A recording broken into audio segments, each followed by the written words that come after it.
ஆலயா cotton trending வேட்டிகள் ஷர்ட்டுகள்.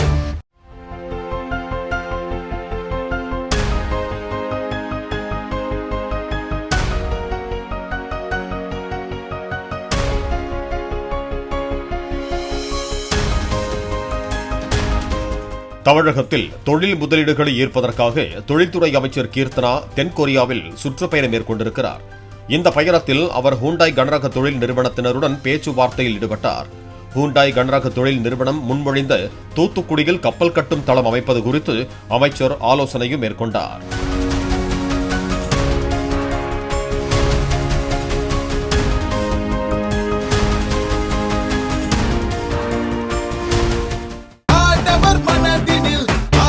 ஆலயா cotton trending வேட்டிகள் ஷர்ட்டுகள். Play store மற்றும் app ஸ்டோரில் இருந்து பாலிமர் செயலியை QR கோடு மூலம் பதிவிறக்கம் செய்யுங்கள். செய்திகளை உடனுக்குடன் பெறுங்கள்.